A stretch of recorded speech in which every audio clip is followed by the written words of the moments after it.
Ahora sí vamos con esta nota. Abrigados estamos. Elisa detrás del volante, estamos yendo hasta Facultad de Ciencias. ¿Cómo atrás del volante? Detrás del volante. ¿Detrás del volante se dice? ¿Y al no? volante. Bueno, Elisa al volante, camino a Facultad de Ciencias a compartir una entrevista acerca de... ¿Elisa?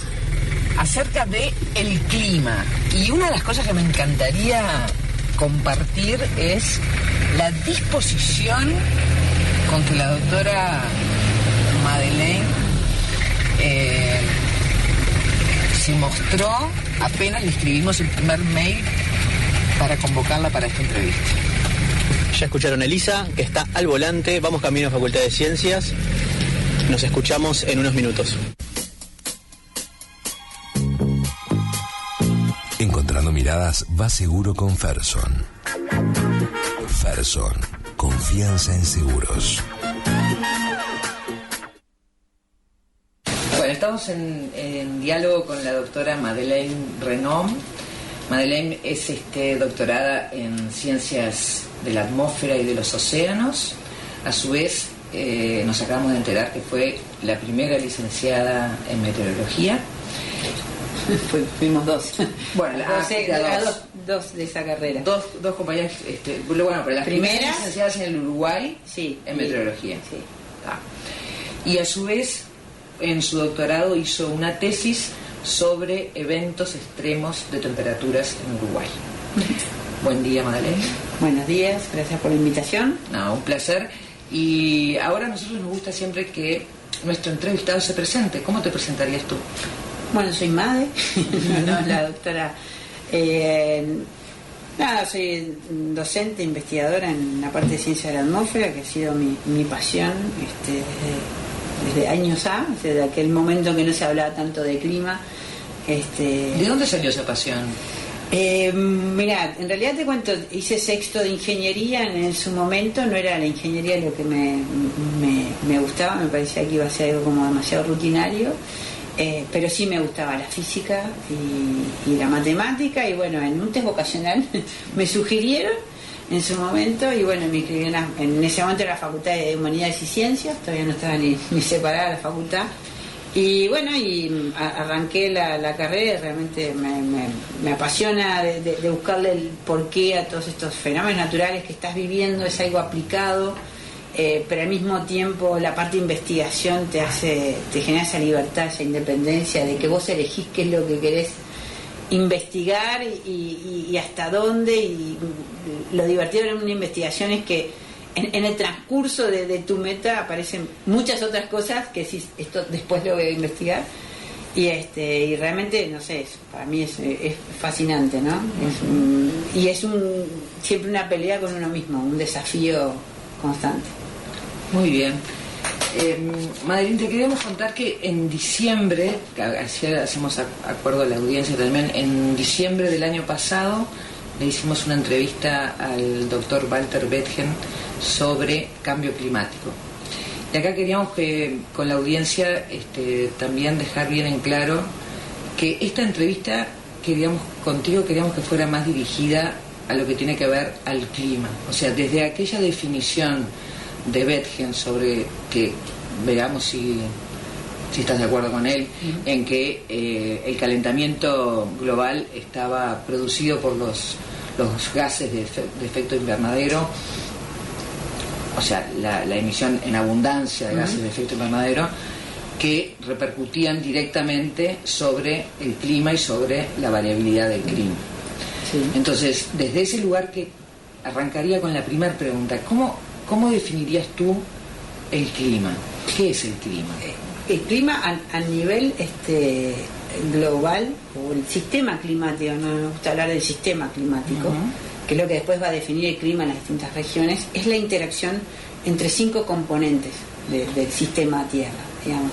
La atmósfera, que la característica es la que tiene una respuesta muy rápida a ciertos cambios, por eso es la que nos afecta, ¿sí? Pero ella está en interconexión con los océanos, que la escala de variación es un poco más lenta, ¿sí? Pero interactúa con la atmósfera. Obviamente esos cambios en los océanos van a afectar a la atmósfera.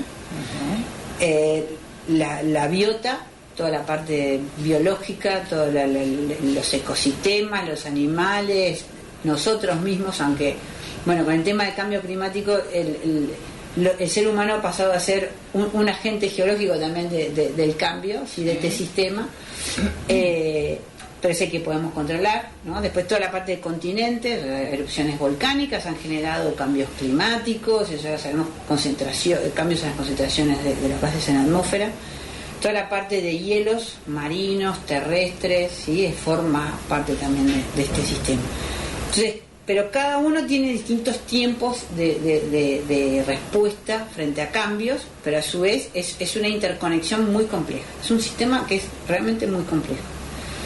Entonces, cuando se habla de cambio climático, mismo los modelos, que hay proyecciones a futuro de cambio climático, son modelos numéricos, donde se trata de poner en ecuaciones, por decirlo de una manera, todo lo que gobierna la atmósfera, los océanos, la biota, los continentes, la química, y todos esos tienen que interconectarse. Parece que es un sistema bastante complejo, por eso se corre en ciertos países con supercomputadoras.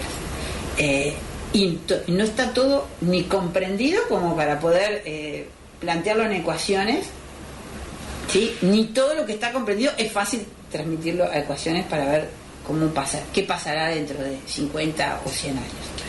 Si entendí bien, entonces, para bajarlo un poquito más, cuando decimos pasar a ecuaciones, es hacerlo cuantificable.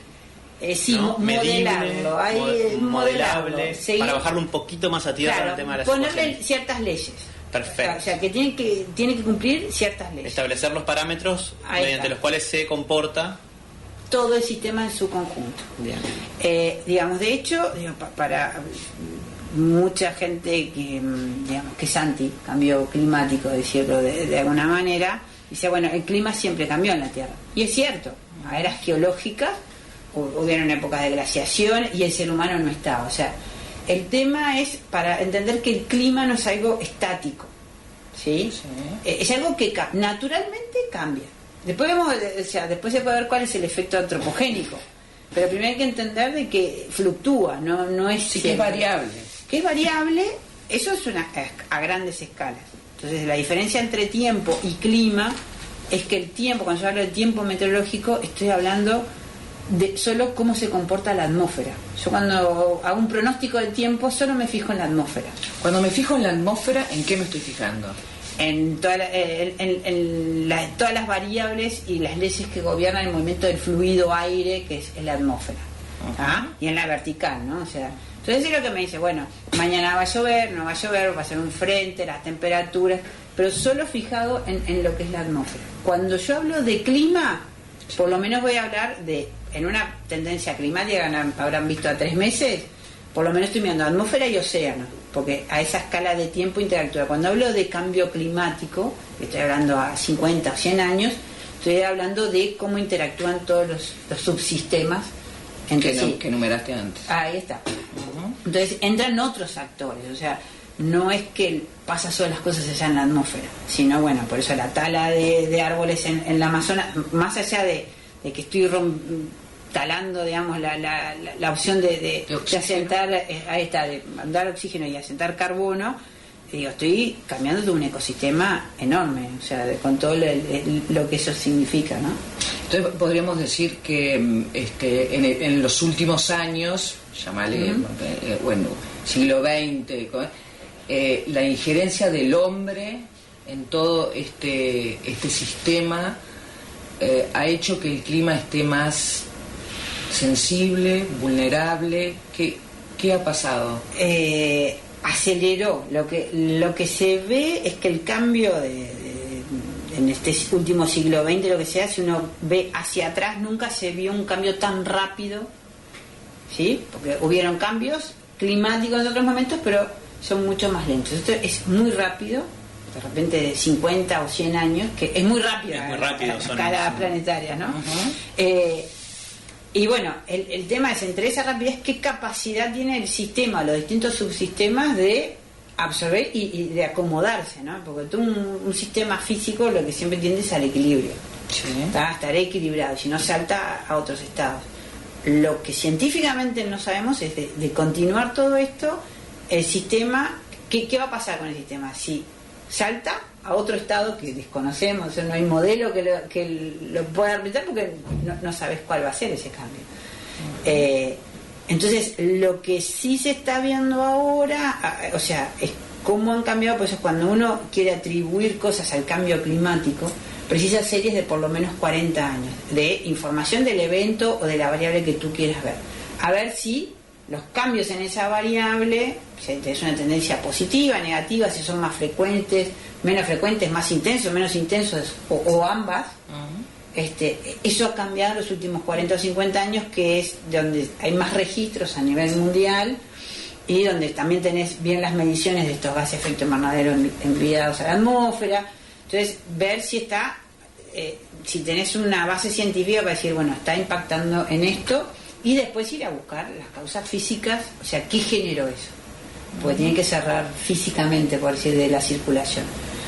Pero digo, antes de todo eso hay que saber, bueno, si yo el cambio de clima o este cambio climático se basa en un clima base. Bueno, ¿cuál es mi clima base en Uruguay o en mi región? ¿Sí? Porque hay cosas, digamos, porque se ha escuchado estos últimos tiempos y muchas veces de huracanes, ¿no? Porque se confunde de como que huracanes. Huracanes en esta región no va a haber, porque dinámicamente, digamos, cómo circula la atmósfera, las condiciones que tienen la atmósfera y los océanos en las latitudes medias, no permiten que se forme, o sea, la física, las condiciones, claro, no se da, entonces no vas a tener. Mismo en el hemisferio sur, en la parte más tropical, no hay huracanes, porque hay un tema de cómo es la estructura en la vertical, en la atmósfera, desde el lado norte que del lado sur. ¿Sí? Entonces, digo, en el Atlántico no hay. Si ustedes miran, siempre van a ver, o sea, ciclones tropicales, huracanes que van para el lado de Europa o lo que sea, pero siempre del lado norte y no hacia el lado sur. Entonces, esas son cosas que porque hay veces que uno entra como en un pánico de que ahora estoy cayendo en la cuenta de que sí hay eventos extremos, entonces parece que me van a tocar todos. Y no es así. O lo mismo que hay veces que, bueno, los tsunamis no son generados, no son un evento de cambio climático, ¿sí? Pues ya son movimientos de placas, es un tema geológico de movimientos de placas tectónicas. Pero no, porque hay veces que se mezcla. Entonces, bueno, pero sí, en Uruguay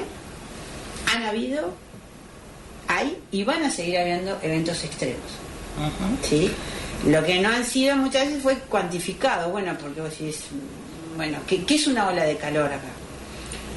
Esa era la pregunta que para acercarnos un poquito más, cuando decís eventos extremos, o cuando te gustó la idea de hacer esta tesis que tuviera que ver con eventos extremos en Uruguay, ¿cómo entiendo yo que es un evento extremo? Bueno, primero tengo que para conocer... poderlo, o sea, podemos tener información como para saber, bueno, hay altas probabilidades que en la supuesta primavera que teníamos van a ocurrir determinadas... Bueno, eso puede ocurrir. Eso es pronóstico.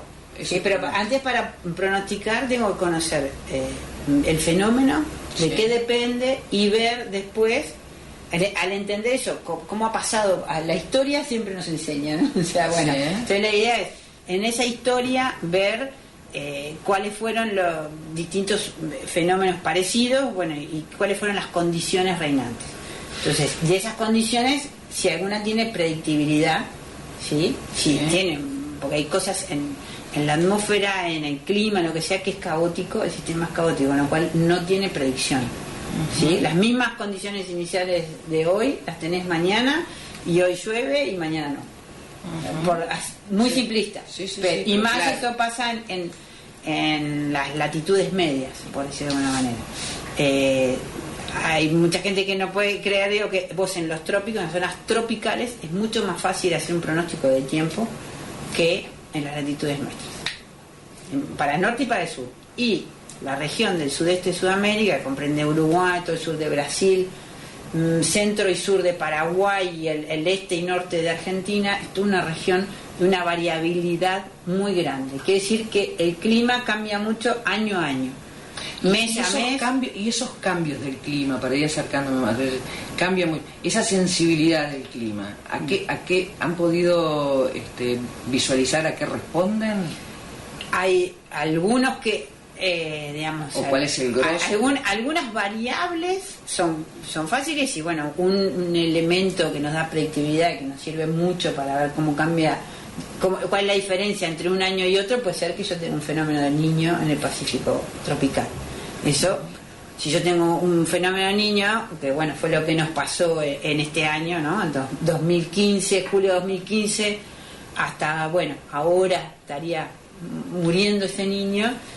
Las lluvias estas son un coletazo de ese año, y las inundaciones que hubo en el norte en noviembre y diciembre, en el norte del país, sí está relacionada. Hay muchos estudios que relacionan, no una relación estadística, sino con un entendido dinámico de qué es lo que pasa a nivel hemisférico.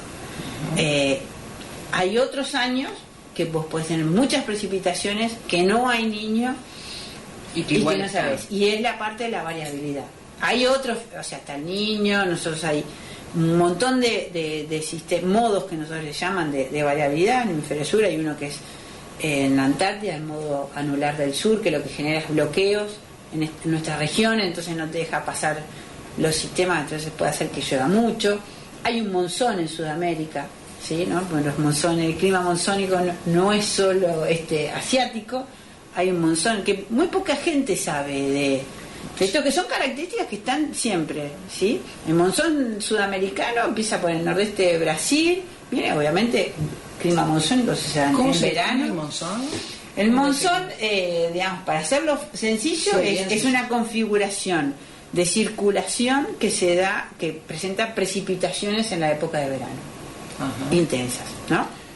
No es lo mismo que el monzón asiático, que tienen 3 meses, 4 meses de lluvia. Pero sí es una cosa. Es lo que nosotros entonces identificamos cuando decimos de modo coloquial, conversando, esto medio tropical.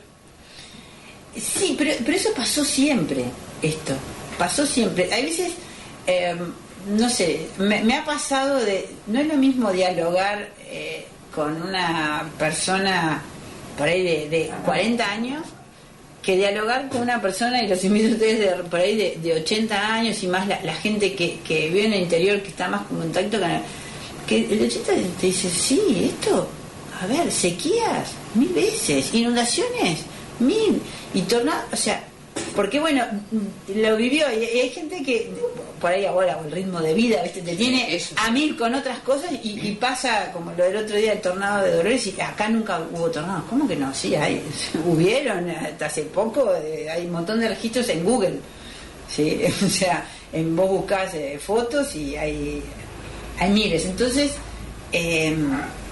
digamos, capaz que ahí sí lo que hay es como que cambiar y enseñar y educar de que, bueno, acá hay qué tipos de eventos extremos pueden ocurrir en Uruguay.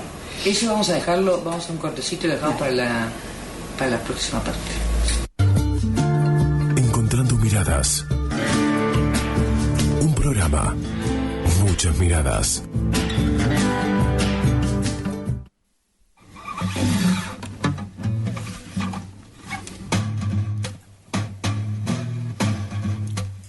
¿Qué pensás, Mariano?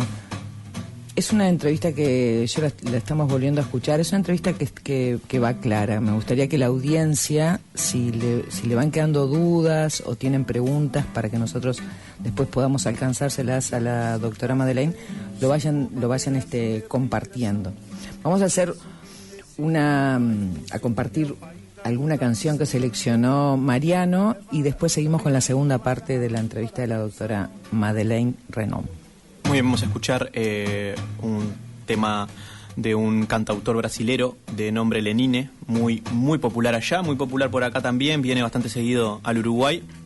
El tema se llama Jack Soul Brasileiro, que viene a ser como un juego de palabras también, que puede querer decir ya que soy brasilero. Viste que Brasil tiene esta fuerte identidad siempre ¿Y por qué dijiste Jack soy brasileiro? Porque el nombre de la canción, Gato, ahora tengo que hacer toda una explicación como toda filosófica. Muchas gracias. Se llama Jack, del nombre Jack, ¿Sí? Soul, de la palabra alma, ¿Sí? y brasileiro. Ah. Entonces, si lo decís todo junto, suena ya que soy brasilero. Jack sou brasileiro. Ok, gracias, Mariano. Vamos con eso. Aprendí algo nuevo. Já que sou brasileiro, o som do pandeiro é certeiro, tem direção. Já que subi nesse ringue, o país do sul é o país da contradição. Eu canto o rei da levada, a lei da embolada, na língua da percussão. A dança, mugango, dengo, a giga do mamulengo, o charme dessa nação. E quem foi? E quem foi? E quem foi? E quem foi? E quem foi? E quem foi? Diz aí, Tião, diga Tião. Oi, fosse, fui, comprasse, comprei, pagasse, paguei. Me diz quanto foi. Me diz quanto foi. E diga Tião. Oi, fosse, fui, comprasse, comprei, pagasse, paguei. Me diz quanto foi. Ah, me diz quanto foi.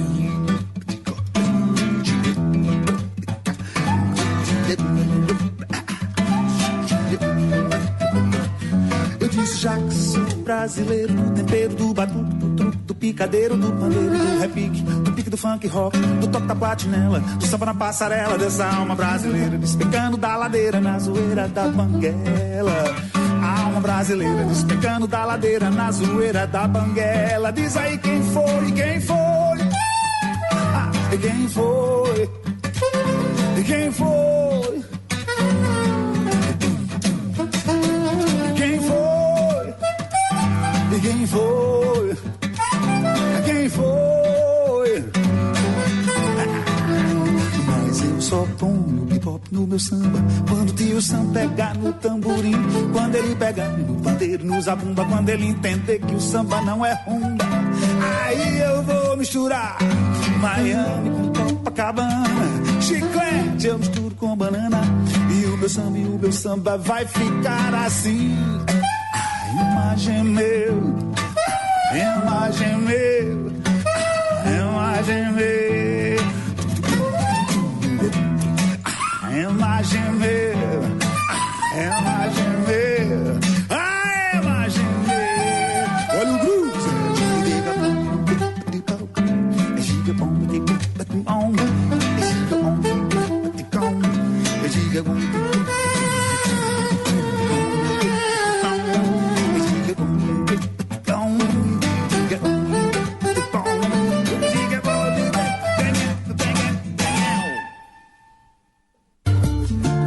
Encontrando miradas. Un programa. Muchas miradas. Bueno, volvemos a esta linda charla con la doctora Madeleine Ramón. Madeleine, habíamos quedado... ¿cómo definimos un evento extremo en el Uruguay? Primero es que es independiente que sea en el Uruguay o en donde sea. Por lo general es una configuración que tú tenés siempre, por ejemplo, las temperaturas, ¿no? Bueno, las temperaturas a nivel anual, las temperaturas medias uno calcula la media porque sumó las temperaturas de los distintos meses a escala anual o estacional o diaria, ¿sí? Entonces, los eventos extremos por lo general son una escala, uno tiene que trabajar con información diaria o menor, ¿sí? Entonces, la idea es que no es que las temperaturas de enero son más o menos andan en 25, 26, iban a ser todas normales, sino que me interesa ver los días en que tuve 2 o 3 días con temperaturas de 35 grados. Eso es un extremo, ¿sí? El más alto, lo que me definiría parte de lo que se define una ola de calor. O puedo tener un enero en donde las temperaturas máximas fueron de 14 grados. Estoy haciendo un ejemplo, sí. Durante 2 o 3 días. Entonces yo puedo tener una ola de frío adentro del verano, ¿sí? O sea, son los extremos de lo que registra normalmente la variable en una escala por lo menos del clima se define con 30 años de datos, ¿sí? Entonces digo, o los días que llovieron, no sé, 80 milímetros, porque bueno, lo normal es que lluevan 10, y bueno, si llovieron 80 milímetros en un día, es un evento extremo de precipitación. O vientos fuertes, eso para la variable que tú quieras, o tormentas, a veces se miden no con variables conocidas por la gente, pero bueno, el desarrollo vertical de nubes, convección, etcétera, ver si son más intensas o no. ¿Qué te parece si tomamos el ejemplo de lo que ocurrió en Dolores? Uh-huh. ¿Se define eso como un tornado? Sí, el evento fue un tornado. Cuando define el tornado, ¿qué características tiene para ser denominado tornado? Bueno, el tornado es un fenómeno que nosotros llamamos de mesoescala. En la atmósfera, los movimientos atmosféricos se definen en distintas escalas que tienen relación el espacio con el tiempo, ¿sí? Entonces el tornado, como ustedes vieron, fue una dimensión espacial muy chica, ¿sí? Y por lo tanto tiene un tiempo corto, ¿sí? No es lo mismo, digo, cuando quieren ver con el huracán es un espacio muy grande, son 400 kilómetros. Hemos visto muchas imágenes, sí, ¿no?, de huracán, y por ende se va moviendo en función de semanas. No puede pasar un huracán en 3 minutos. ¿Me explico? O sea, sí, perfecto. Lo mismo que un frente frío o lo que sea, esa es una escala más sinóptica. El fenómeno de tornados mesoescala, que cubre unos pocos metros a kilómetros y de minutos a horas, ni siquiera llega a un día. Hay distintos fenómenos mesoescala, ¿tá? ¿Qué preciso para generar el tornado? Porque no es que uno siga el tornado, sino que busca a quien pueda engendrar el tornado, sí, que eso es más fácil de generar, que es una supercelda. Es como una tormenta dentro de la tormenta, que tiene unas características especiales, digamos, es como una nube rotante, como una organización de los cumulus nimbus, que los cumulus nimbus son nubes de tormenta por excelencia, digamos, y precisamente tener como una rotante de viento, y eso empieza a rotar. Dentro de esa supercelda se forma un mesociclón, como otra cosa que gira rápido. Estoy hablando siempre, todavía estoy allá arriba en la nube. Sí. Después eso, muy rápido, en 10-15, la supercelda se puede formar en 30 a 40 minutos. Uh-huh. Y el mesociclón en 10-15, y ahí se puede generar el tubo de vórtice, es como un embudito, que lo que va haciendo es tocando, va teniendo una inclinación hacia tierra. Hay veces que toca y ahí se forma el tornado. Uh-huh. Se llama tornado cuando toca superficie. Se llama tornado cuando toca superficie sólida, porque si esto lo hace sobre el mar se llama tromba marina, pero dinámicamente es lo mismo. Ajá. Perfecto. Pero hay muchas veces que hay muchos videos en que ese tubo de vórtice como que empieza a bajar hasta la mitad de la atmósfera y después sube. Se disipa. Pero son eventos muy rápidos, de una dinámica muy rápida. Pero sí, en esta región del sudeste de Sudamérica tenemos las condiciones para que se desarrollen tornados, y por eso han pasado tornados siempre acá en Uruguay. Si tuvieras que definir 2 o 3 condiciones para que se produzcan los tornados, ¿es posible? Sí. ¿Se pueden definir? ¿Se pueden... No. Sí, a ver, preciso. Si es posible, siempre. Claro, siempre preciso. Primero, voy a ir de lo macro hacia lo micro, ¿sí? Primero preciso el choque de 2 masas de aire bien diferentes, una cálida, ¿sí? Y con un aporte de humedad, con una fría y más seca. Entonces, ese contraste térmico lo voy a tener, por un tema estacional, de en qué momentos del año es más factible, lo voy a tener más en las estaciones intermedias. Otoño y primavera. Uh-huh. Después de eso, preciso que en la atmósfera, arriba en la atmósfera, porque esas 2 masas en superficie como que chocan, porque no se mezclan, no es que cuando se encuentran se mezclan y hacen una masa tibia, digamos. Chocan. Entonces, como que se rechazan. No, chocan y ascienden. ¿Quién asciende más rápido? Obviamente la masa aire cálida, ¿sí? Porque el aire cálido físicamente asciende y con cierta humedad. cuánto asciende es la intensidad que voy a tener de esa tormenta. Y la intensidad, eso también lo tengo, cómo están las condiciones arriba. En el caso del viernes, arriba, por decir de alguna manera, la atmósfera estaba de tal manera que es como si yo tuviese una aspiradora. O sea, si bien acá chocaban y ascendían, encima de arriba lo aspiraban para que subieran más. Tratar de hacerlo así lo queremos. Sí, así, bueno. Y esa humedad que va ascendiendo, naturalmente la temperatura en la troposfera va disminuyendo con la altura. O sea, viajen en avión y van a ver después, van a ir viendo, ¿viste? Cuando siempre te ponen los kilos, a qué altura está, y la temperatura es bajo cero. ¿Sí? Esto estoy adentro de la troposfera. Entonces ese vapor de agua ir ascendiendo, de gas pasa a líquido, de líquido a sólido, y después agarra corrientes ascendentes y descendentes. Todos esos cambios de estado del agua liberan mucha energía, y generan convección muy intensa. Esta tormenta fue muy intensa, quedó estacionada porque había algo, por decir que nosotros le llamamos bloqueo, en el sur de Brasil, que no permitía que esto y fuera circulando hacia el noreste, que es, digamos, las direcciones predominantes de estos sistemas. Entonces eso se seguía alimentando, o sea, como que le seguías dando nafta, por decir, energía, y fue muy intensa. Para que no se asusten, no toda tormenta siempre va a dar tornados o superceldas, ¿no? Y después precisás una cierta rotación en los vientos en la vertical, que hacia un lado arriba y hacia el otro, pues eso es lo que te genera como el sacacorcho, por decirlo de alguna manera. ¿Tá? Y eso es lo que genera la supercelda. Tal vez, digo, ustedes, y eso lo van a recordar, el 2002, que hubo el tornado que generó el tornado de Juanico.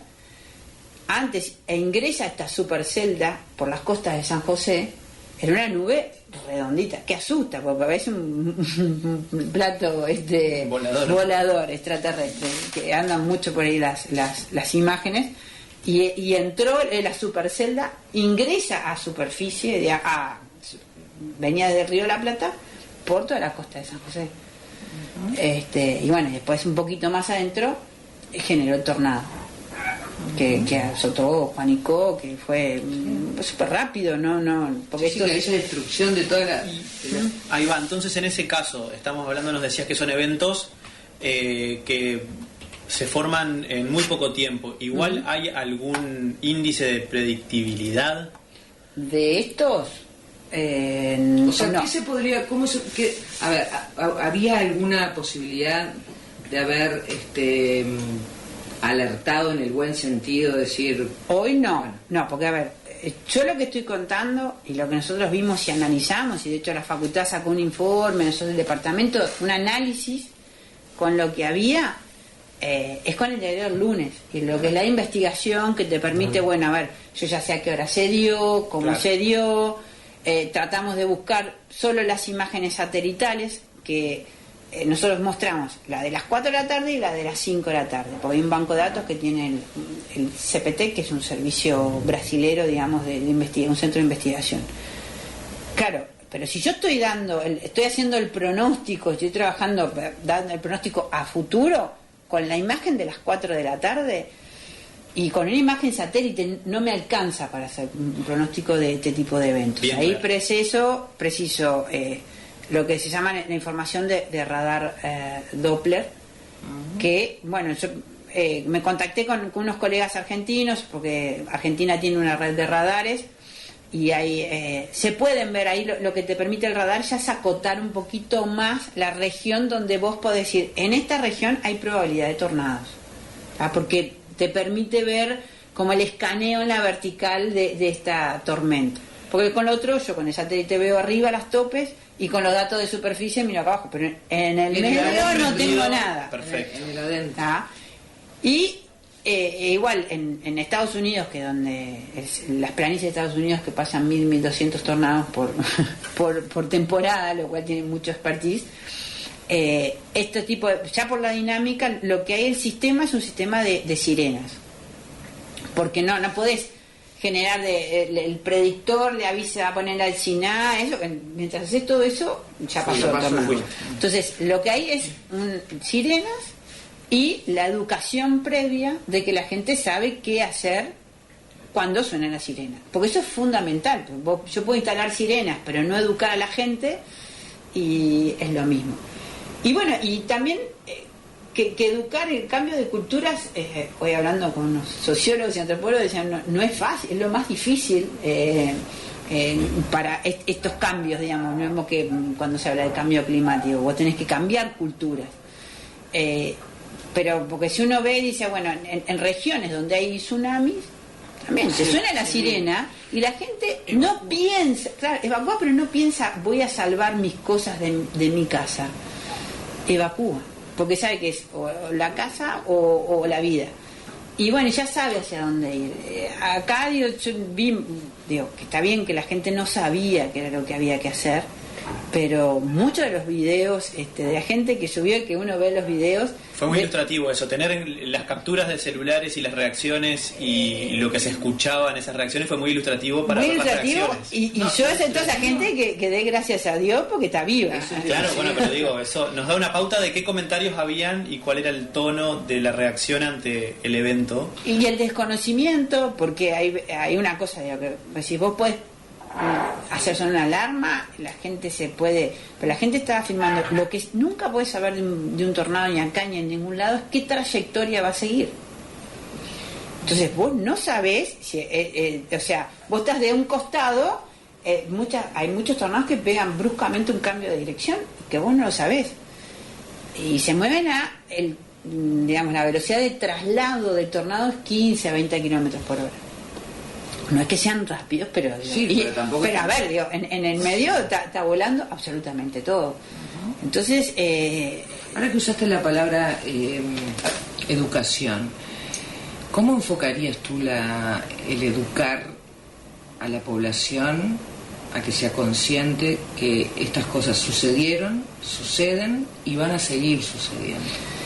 Bueno, además de entrar por las escuelas y eso, ¿cuál pensás que sería una información eficiente? O sea, porque no vamos a pensar que vamos a poner a darnos clase y la maestra puede hablar y creo que es vital desde chico, pero hoy, pensando que dentro de 2 meses puede aparecer otro tornado, ¿por qué no? Sí. Otro tornado. Sí. Entonces vamos a volver a hacer lo mismo, vamos a decir, mirá, se nos llevó todo, se murieron 7 por quedarse ahí. Capaz que dentro de 2 meses no te dicen esto nunca ha pasado, pero si pasa dentro de 2 años o 3 años, ajá, sí. Entonces, y 2 años, 3 años, no, porque capaz que pasaron otros tornados por el medio del campo que no tuvieron afectaron, claro, no impactaron.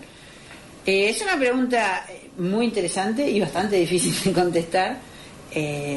Más allá de sacar, que pues digo, hay que trabajar a todos los niveles y realmente es un trabajo de poder, primero por ahí nosotros educar a los educadores, o sea, porque eso es fundamental. Por lo menos hay veces que, bueno, si la maestra en la parte escolar y machaca y enseña y todo, bueno, ese niño después en su casa puede decir, generar toda la información, generar esa información. Uh-huh. A los adultos es más complejo, me parece, porque es eso de que tenés que construir, pero en una cabeza que ya está formada, que no.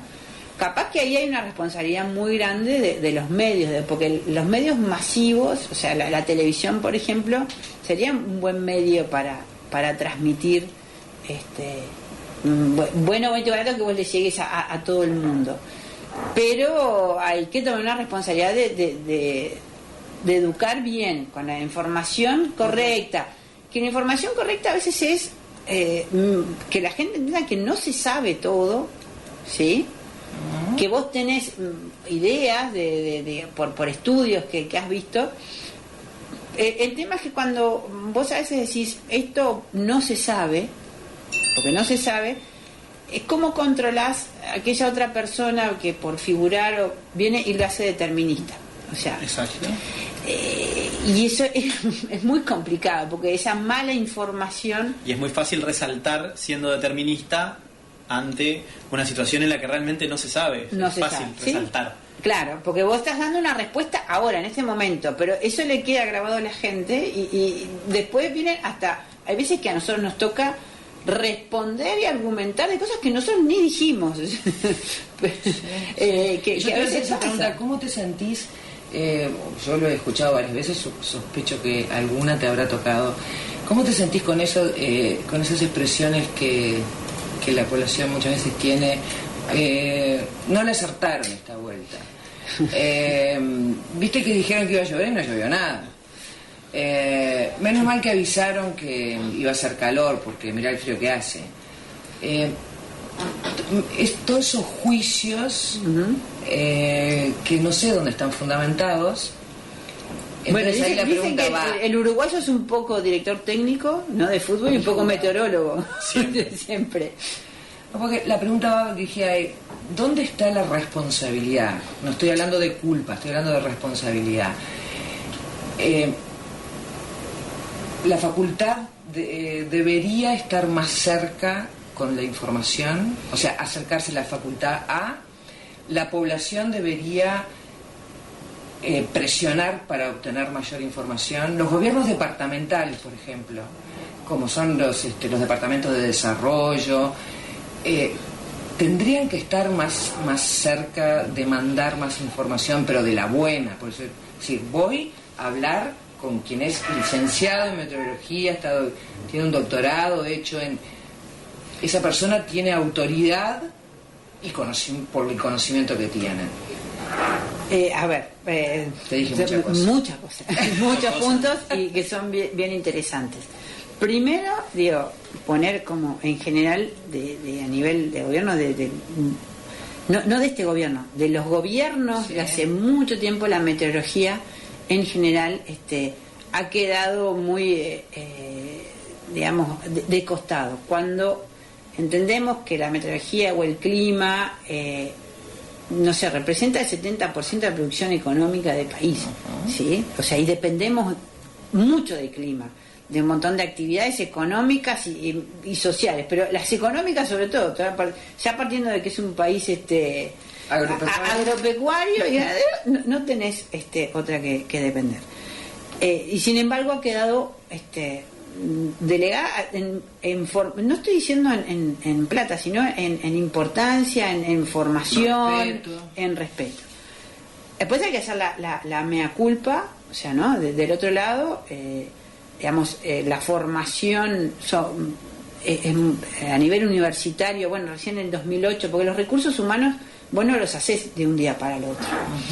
Entonces, bueno, nosotros en el 2008 se abrió de vuelta la licenciatura en Ciencias de la Atmósfera, hoy tenemos 4 egresados, tratando de generar gente con posgrado en la universidad, porque cuando llaman en el año 96 cerraron las inscripciones a la licenciatura que yo estaba cursando, y se cerraron hasta el 2008, no había... Desde que tú egresaste y la otra compañera, ¿no hubo otra generación hasta 2008?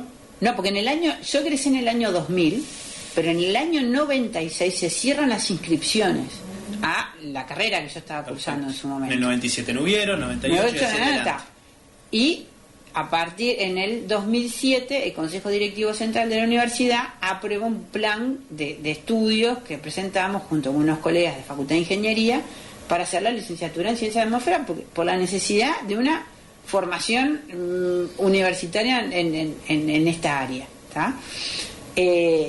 Y hoy por hoy, bueno, ya tenemos 4 egresados, estudiantes, pero lo que te digo, uno no hace un recurso humano... tenemos de un día para el otro. Tenemos 4 y las generaciones y el número de estudiantes que ingresa por generación... Y es poco. Claro. Eso, viste, nuestro llamado es que vengan, que pisamos mucha gente, que hay mucha salida laboral, que hay una necesidad enorme.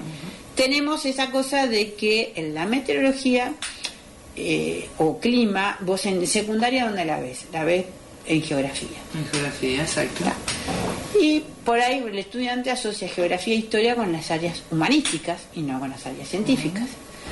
Entonces es difícil, después quien viene y dice, terminó, qué sé yo, por ahí hasta un sexto de economía, dice, pero me interesa meteorología, y entra y se encuentra con matemática y física, pues esto es una física aplicada.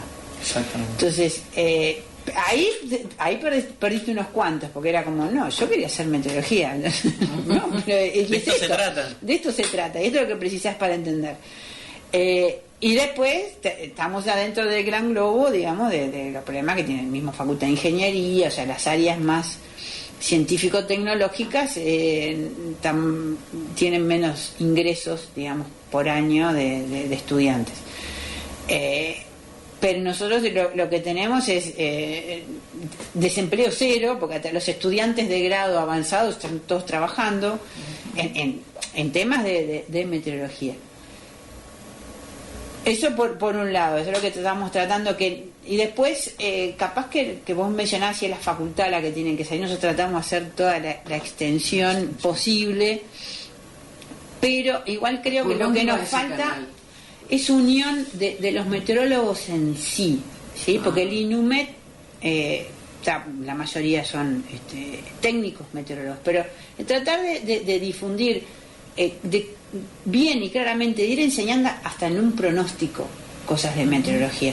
A mí me ha pasado que yo, estando en reuniones en Estados Unidos, que vos le preguntás a la chica del hotel, ¿sabés del pronóstico? Y te dicen 80% de probabilidad de lluvia. Dieron 80%. No te dijeron que llueve hoy. Y después vos venís y te dicen, no, porque un pronóstico y a futuro es probabilístico. Por definición. Por definición, en meteorología, en el cómo va a ser el precio del dólar a fin de año, o sea, es probabilístico. Entonces, hay una cultura de que ellos saben que dieron un 80% de probabilidad de lluvia, pero que saben que hay un 20% de que no. Entonces, si no llueve, no es que le dan, se estaba calculado ese margen. Había un 20 que no. Había un 20 que no. Y si vos ves cómo se dan, que son privados muchos de los pronósticos en Estados Unidos, te dan todo, hablan del jet en capas altas y cómo está, o sea, dan un montón de información técnica que no está mal que la den, porque por ahí digo, no es que vos entiendas, bueno, a ver, la corriente en chorro está más al norte, más al sur, pero por ahí empezás a ver y dices, todas las veces que la corriente en chorro está en X lugar, acá llueve. Entonces, por ahí, y entender esta tridimensión que tiene la atmósfera. Entonces, en eso vos haces entender a la gente que es un tema complejo, a veces que no todo se entiende, que es complejo, y si te equivocaste, a mí no me parece mal que te equivoques, porque es algo a futuro, pero está bueno después decir, miren, ¿sabes qué? Me quedé analizando, a ver, ¿por qué fue que me equivoqué? ¿Lo podía haber subsanado o no? Aprender del error creo que es algo que nos está faltando, también del punto de vista nuestro técnico, ¿sí? De salir y dar las explicaciones del caso, y no siempre estar a la defensiva. Y del lado de la gente tampoco es que esto no es una bola de cristal, no es que le acierto el emboco, no es el 5 de oro, ¿no? Claramente. Entonces, bueno, no es azaroso, hay una ciencia atrás de esto.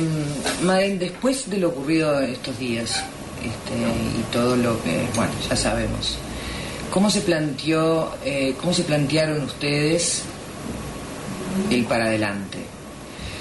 ¿Pudieron visualizar, pero me estoy refiriendo básicamente a lo social más bien, ¿no? O a lo social, o sea que cuando miro lo que sucedió y lo quiero llevar de la mano de la pregunta anterior, o sea, ¿qué podemos hacer para que el Uruguay esté responsablemente atento a que estas cosas van a seguir ocurriendo? Tu pregunta es yo no sabría contestarla porque me parece como una estrategia y planificación como de comunicación y educación global que yo me propongo como ayudante de, digamos, decir las cosas técnicas. Pero lo visualizás en que a mayor comunicación e información los eventos extremos pueden sobrellevarse mejor. Yo creo que sí. A ver, de hecho yo creo el SINAE está, que es el Sistema Nacional de Emergencias, realmente ha evolucionado mucho. Es una institución, digamos, joven, muy joven. Y muy joven si la pongo a pensar del momento en que empieza a tener presupuesto, porque en un momento funcionaba sin presupuesto y sin nada, ahí está. Y creo que ha sacado mucha información que tiene colgada, tratado de pero el SINAE trata de buscar coherentemente las líneas de canalizar esa información.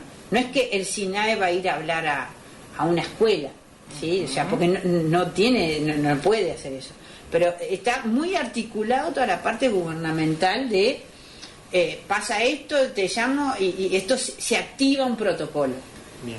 Eso es importante, que es traer claridad, que era lo que hablábamos con Eduardo en la entrevista pasada acerca de la psicología y catástrofes, traer un poco de orden y un poco de claridad de acción ante estos eventos.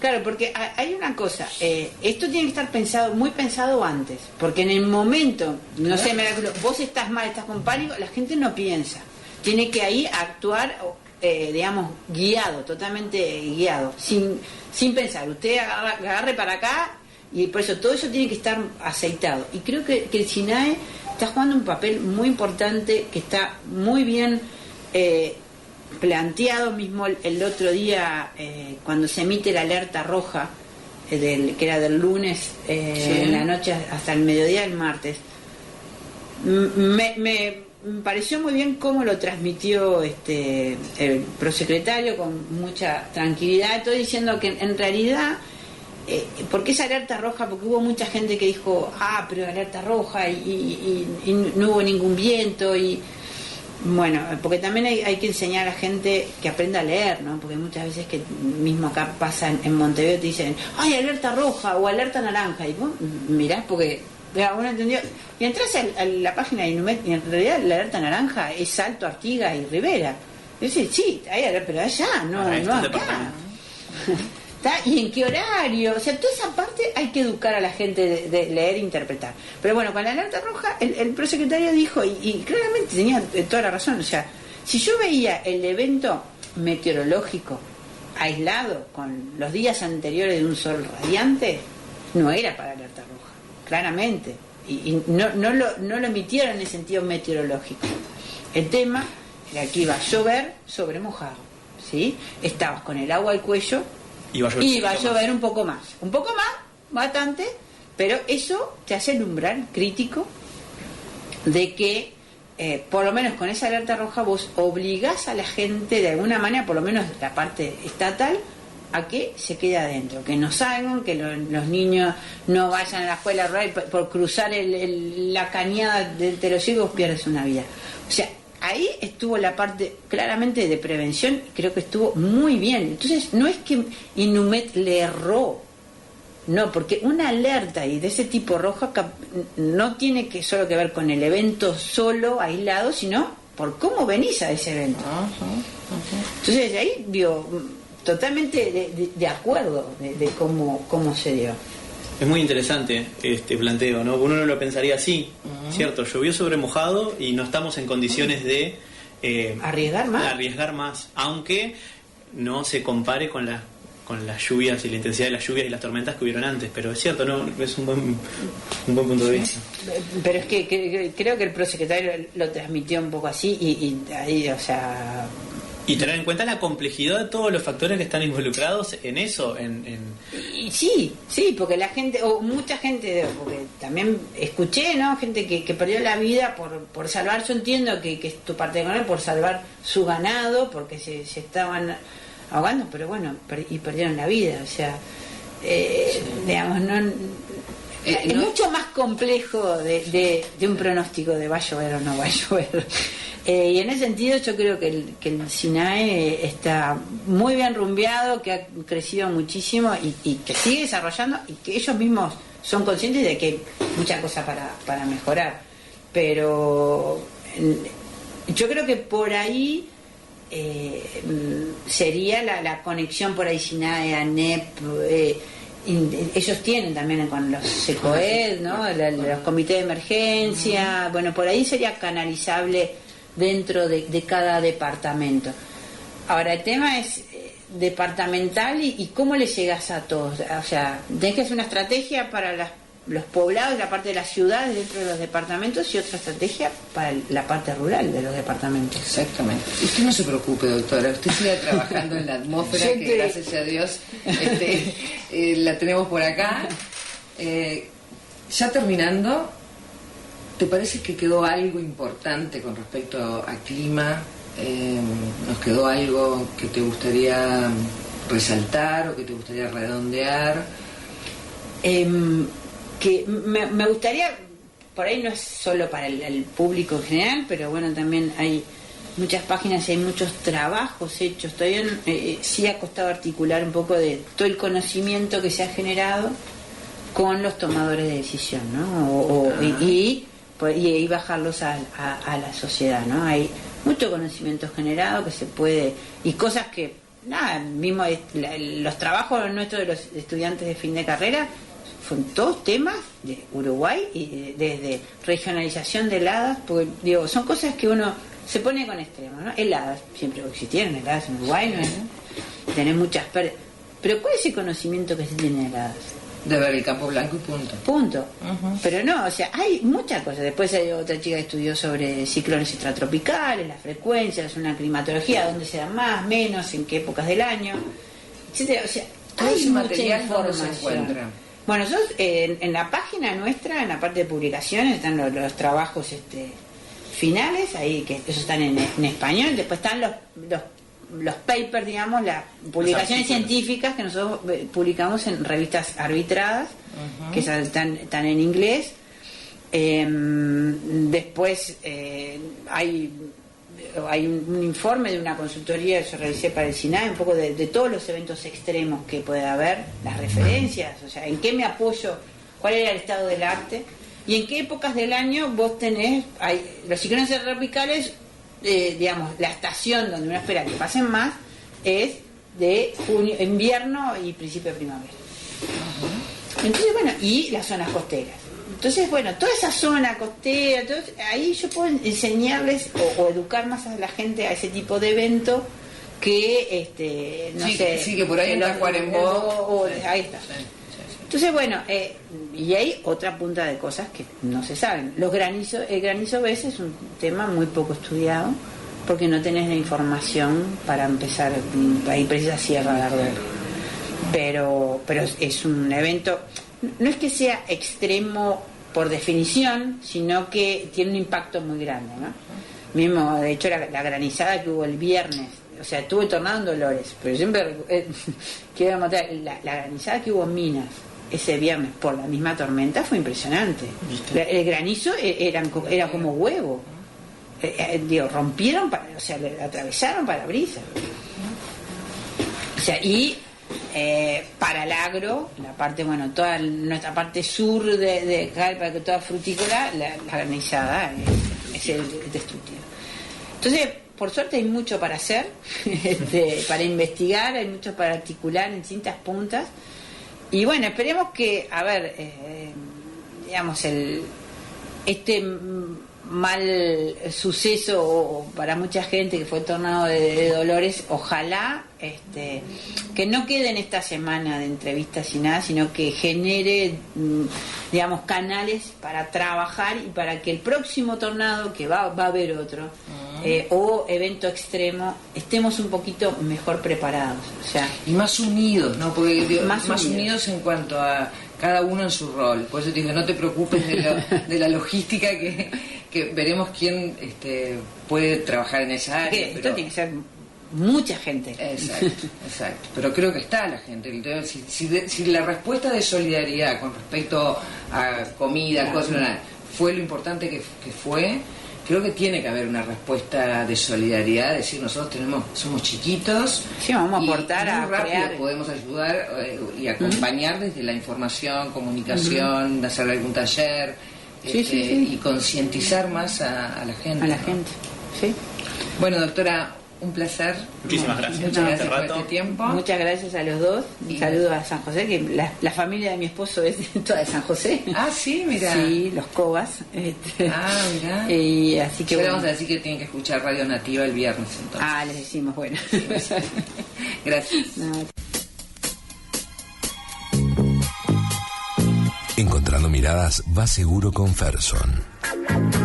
Ferson, confianza en seguros. Encontrando miradas. panorama. Muchas miradas.